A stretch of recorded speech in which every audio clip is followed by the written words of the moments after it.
丈夫拿着结婚证带着第三者在医院做试管，原配也拿着结婚证要求医院销毁胚胎，却被直接拒绝。大家好，今天是2026年的8月1号，剧本都不敢这么写，丈夫和第三者办了假结婚证，想做试管婴儿，没想到这事被患肺癌的妻子偶然发现了。就在7月30号，这个案件在法院开庭。妻子的诉求是销毁丈夫和第三者的婚外胚胎，究竟是什么样的家庭呢？丈夫为什么要这么做呢？一起来看看怎么回事，请看视频。综合红星新闻、锋芒新闻等报道，7月30号，这桩让人大跌眼镜的案子正式开庭。怎么会有2张结婚证呢？20年婚姻怎么就走到了对簿公堂的地步？我们根据朱女士的讲述，从头梳理一下时间线。朱女士和丈夫2006年结的婚，早年她工作稳定，收入也不错。后来丈夫要创业，没人照顾孩子，她就辞了职，当起了全职主妇。家里面第一套房子的首付还是她当初四处凑来的。等后来丈夫生意做起来了，这笔钱才慢慢还清。2019年，朱女士确诊了肺癌，做完手术就一直在家休养。那个时候她还在替丈夫着想，觉得男人在外打拼不容易，自己守好家带好女儿，日子就能安稳过下去。后来丈夫生意越做越大，应酬越来越多，风言风语她也听过不少。可那个时候女儿正备战高考，她咬着牙忍了。她总想着只要家不散，不撕破脸，怎么都能熬过去。但是压垮一切的稻草还是来了。2025年10月，朱女士看到丈夫的手机弹出一条医院的提醒，称呼丈夫和另一个女人为夫妇，让他们带好身份证和结婚证原件去医院做手术。她一眼就反应过来，这是试管婴儿的手术通知。用她自己的话来说，她整个人都要垮了。但是女儿的一句话把她从崩溃里拉了起来，妈妈，你要继续装睡到什么时候？她下定决心要讨个说法。顺着这条线索查下去，她发现丈夫和第三者拿着伪造的结婚证假扮成夫妻，在这家3甲医院走完了全部建档流程，已经培育出了冷冻胚胎，就差最后一步移植，并且申请了高端人才计划，打算带着第三者和孩子去异地生活。她悄无声息地为自己建好了另一个家。2025年11月，朱女士拿着自己的结婚证，亲自跑到医院，要求核实信息，销毁婚外胚胎。她本以为证据确凿，事情很好解决，没想到医院说他们只做形式上的检查，没有其他权限，验不了证件的真伪。朱女士认为，一旦她和丈夫离了婚，丈夫就能够和第三者领真的结婚证，这枚胚胎就可以正常启动了。她难以接受这样的结果，网友们都替朱女士气不过。有网友说自己做过试管，身份证要人脸识别，结婚证也要反复核对。朱女士告诉记者，她前前后后跑了3趟医院，但是每去一次就受到1次打击。第一次去没人认她合法妻子的身份，她举着自己的结婚证站在医院大厅，出来之后蹲在路边哭了很久。第2次去，医院让她报警走正规诉讼流程。第3次，她带着卫健委的回复函过去，医院还是让她去找法院。上海市卫健委出具的答复函显示，目前涉事胚胎已由医院封存，建议通过司法途径主张权利。丈夫向医院出示的结婚证到底是真是假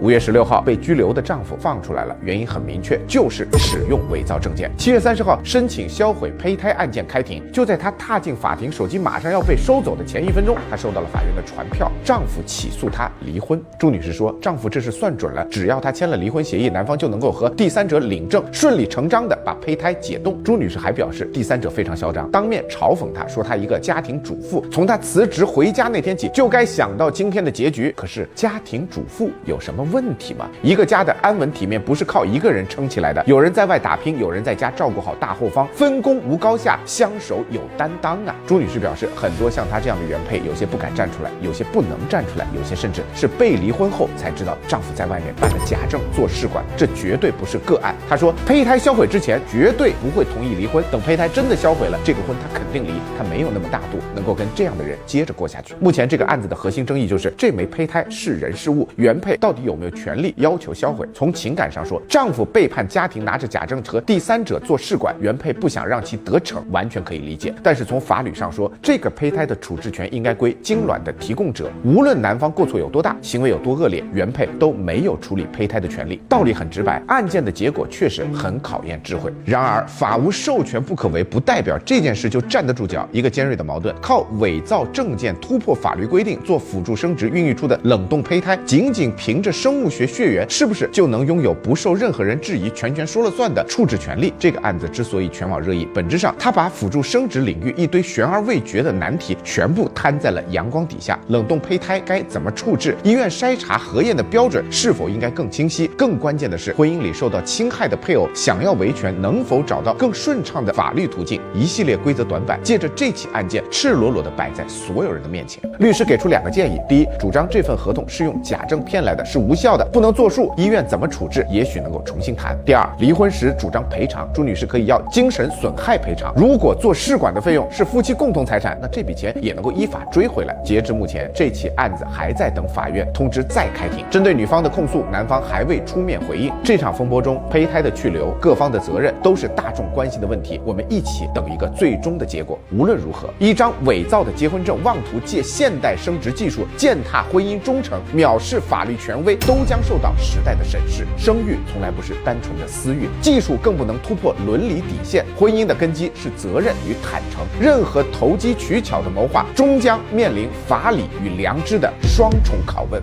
这个事件社会关注度极高，一下子点燃了全国原配的怒火，纷纷在相关短视频下面留言痛骂渣男，为事件中的朱女士鸣不平。同样让大家争论的还有7月27号的连云港过灾母女坠楼事件。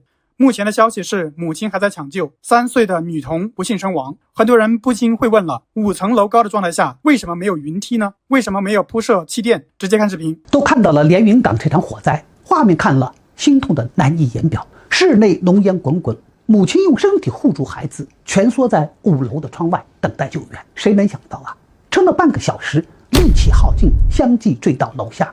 而此时消防已经到场，画面里只有高压水枪持续喷水降温，没有云梯抵近营救，没有铺设气垫。首先声明的是，详尽的调查报告出来之前，我们无异于指责谁来承担责任，而是指我们有没有止住悲剧发生的空间存在，有哪些可以总结的教训，可以提升的空间。据大号报等多家媒体报道，事发7月27号早晨，江苏连云港一小区，目前官方确认2人已转院治疗。5楼不高，半小时太长，这个反差给公众留下了很多疑惑的空间。为什么没架云梯，没有气垫？难道连几床棉被都找不到吗？除了不停的滋水，真没办法救了吗？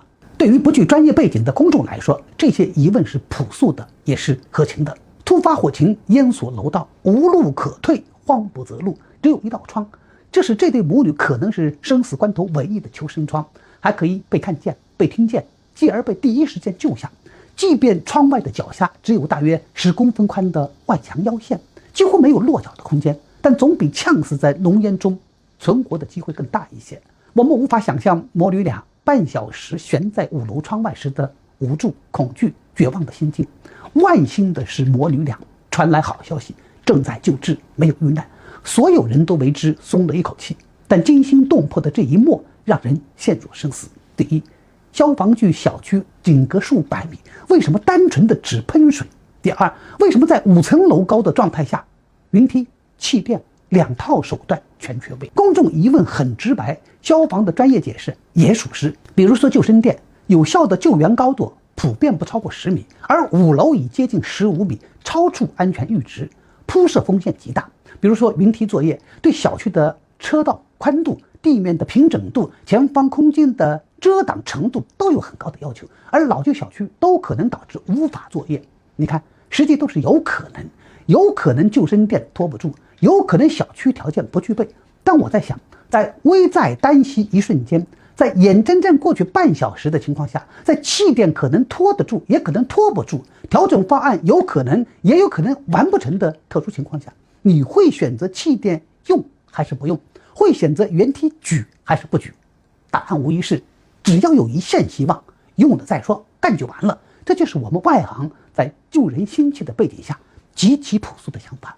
没错，高层火灾救援确实是公认的世界性难题，而且对装备启用、战术推进都有严格规程。而恰恰正是因为这些解释都合理、都事实，反而让人心里像呛了一口浓烟，抖得特别慌。它带给人的感觉是，整个灭火的规程最终居然压倒了救人的急迫性。所以有些理念不能仔细想，想多了会有一种悖论感。连云港这场救援的初衷一定是善意的、专业的，也是合规的，但客观结果却是与良好愿望相违的。持续喷水加剧湿滑，透支着母女俩濒临极限的体力。5层楼15米，这个高度尴尬的让规则感到无力。母女俩刚好卡在了气垫不安全、云梯展不开的装备盲区，最后留给现场的救援手段只剩下一把高压水枪。而真正尴尬的不是这，而是绝境中普通人都能想得明白的道理。所有的规则和手段难道不应该为生命让路吗？不应该围着活人转吗？为什么严谨的规程遇上生命的急迫时，我们无法调整？这是这起事件让人难以释怀的地方。再次强调，思考这些绝不是苛责一线消防员。火场瞬息万变，高温浓烟致命，没有人愿意看到悲剧发生。所有一线救援人员都是为了救人，但高层救援难，可能有些框框需要见机行事，需要临场发挥，这是我的个人建议。据统计，全国高层建筑已超过139万栋，很多小区常年存在消防通道被占用、登高作业面被挤占、救援空间被压缩等等的问题和乱象。一旦火前突发，会出现云梯展不开、装备进不去、救援够不着的障碍，这些才是致命的，只是没法根治。这已经是老话题了，讲得越多越麻痹，这是一种病。我的核心观点是，消防救援救人第一，规程是死的，人是活的。公众就这个案例展开讨论，不是要追谁的责，而是希望生命安全前置到日常监管的位置，是希望命悬一线时把救人放在第一的位置，而不是把固化的流程放在生命的前面。据很多网友留言说，以前都是武警消防部队，救援都是拿命拼，为他们点赞。现在是职业消防员，专业素养和以前消防部队真没法比。这种关乎生命的事也被转包成劳务派遣了。从这个事件来看，甚至可以怀疑这些劳务派遣的消防员是否受过专业的救援训练。这还只是5层楼高，如果是10层、20层呢？看到这个新闻，还有人敢买高层住宅吗？当然有人会说了，这只是个例，但在人命面前容不得丝毫马虎。最后，希望那些住在高层住宅的朋友多学习一些火灾防范和救助相关的知识，准备一些逃生工具，不要把生存希望完全寄托在别人身上。紧急情况下有自保之力更重要。希望大家都无病无灾。大家怎么看？欢迎在评论区说说你的看法。最后，还是希望大家多多点赞、评论、订阅，谢谢大家。